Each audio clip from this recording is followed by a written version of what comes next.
Hi guys, Assalamualaikum, welcome back to my YouTube channel. এতিয়া বাজিছে ৰাতি 2টা মই চেহৰি খাবলৈ উঠিছো। ৰমজান মাহ চলি আছে ইছলাম ধৰ্মী লোকসকলৰ আটাইতকৈ পবিত্ৰ মাহ। এই ৰমজান মাহৰ 30 দিন ৰোজা ৰাখিলে আমাৰ শৰীৰৰ কাৰণে বহুত ভাল। শৰীৰটো ক্লিন কৰা হয়। হজম তন্ত্ৰ অলপ বিশ্ৰাম লয়। এই মাহটো হৈছে আমাৰ ইছলাম ধৰ্মৰ আটাইতকৈ পবিত্ৰ মাহ আৰু এইটো মাহতে আমাৰ পবিত্ৰ কোৰাণ অৱতীৰ্ণ হৈছিল। ৰোজা ৰখাৰ নিয়ম বহুত চিম্পুল। ৰাতিপুৱা সূৰ্য উঠাৰ আগতে খোৱা যাক চেহৰি বুলি কয়।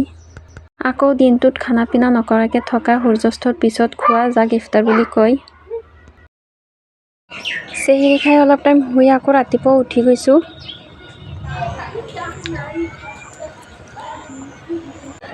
মাহিৰাই ৰাতিপুৱা টাইমটোত অলপ খেলিব পাৰিছে, তেতিয়া মানে ইমান ভোক লগা নাই। আৰু এইটো 3 নম্বৰ দিনাখনৰ ৰোজা আগতে ভিডিঅ' কৰি থৈ দিছিলো। আৰু দুপৰীয়া টাইমত মাহিৰাৰ অৱস্থাটো চাওক। তাইৰ এই অৱস্থা দেখি বাপেকে ধেৰ কিবা কিবি আনি দিছে খাই ৰোজা ভাঙি পেলাবলৈ।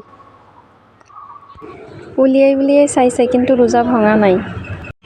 এতিয়াওতো বহুত সৰু হৈ আছে।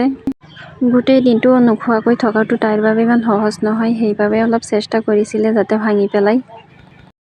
আৰু এতিয়া আসৰৰ নামাজ পঢ়ি মই আহি গৈছো ইফতাৰ বনাবলৈ। আল্লাহ ৰমজান মাহত ৰোজা ৰাখিব দি আমাক এইটো অনুভৱ কৰিব দিছে যে দুখীয়া মানুহ এজনে খানা নোখোৱাকৈ দিনটোত কেনেকৈ পাৰ কৰে।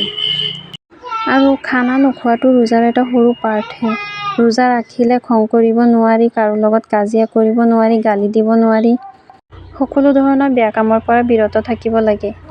বহুতৰে এটা ভুল ধাৰণা আছে ৰাতি চাগে পেট ভৰাই খাই লয়, সেইকাৰণে দিনটো মেনেজ হৈ যায়। এইটো প্ৰেক্টিকেলি পচিবল নহয়।